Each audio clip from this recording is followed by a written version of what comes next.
दोस्तों काफ़ी लोगों को तो ये तक पता नहीं आज की डेट पे कि जो दहेज केस यानी डोरी का जो केस होता है उसमें कौन सी डिमांड को काउंट किया जाता है या नहीं किया जाता है।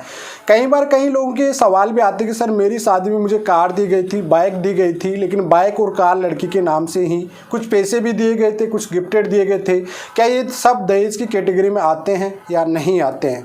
पूरा आज की डिटेल में जानेंगे दोस्तों। काफ़ी बेसिक सवाल है लेकिन काफ़ी लोगों को इस चीज़ के बारे में नॉलेज नहीं होती है। तो चलिए दोस्तों, नो टाइम पास नो बकवास, सीधा करते हैं काम की बात। मैं हूँ हंस।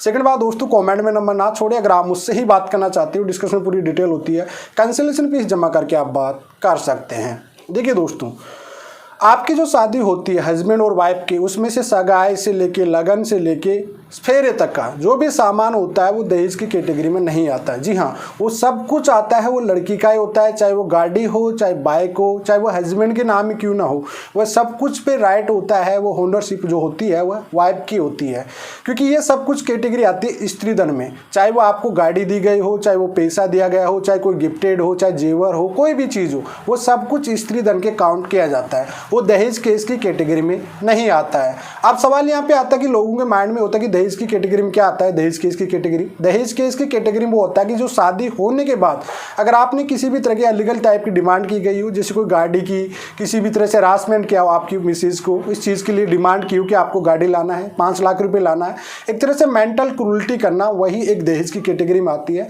जो भी शादी में दिया होता है वो सब कुछ राइट होता है, जो पूरी स्त्री धन की कैटेगरी में आता है, जो कि महिला का पूर्ण अधिकार होता है। चाहे उसमें से ससुराल पक्ष ने दिया हो, चाहे आपकी तरफ से माता पिता, लड़की के माता पिता, भाई बंद संबंधी कोई भी गिफ्टेड दिया हो, कोई भी पैसा जो भी शादी में होता है वो सब स्त्री धन की कैटेगरी में आता है, ना कि दहेज की में।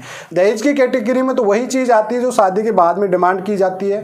आपने देखा भी होगा, जब भी आपके खिलाफ कोई एफआईआर होती है तो उसमें लिखा होता है क्लियरली कि 1 लाख, 5 लाख, इनोवा गाड़ी, बाइक, इन चीज़ों की डिमांड की गई है। तो दोस्तों आपके माइंड में जो सवाल था, एक छोटा सा सवाल था, उसको मैंने क्लियर कर दिया कि भाई दहेज की कैटेगरी में आफ्टर शादी के बाद में जो डिमांड की जाती है वो चीज़ें आती है। शादी में दिया हुआ जो भी सामान चीज़ें होती है वो एक स्त्री धन की कैटेगरी में आता है। तो आइए दोस्तों, जो आपका डाउट था वो इस वीडियो में क्लियरली हो गया होगा। चलिए आज के लिए इतना ही। जय हिंद, वंदे मातरम।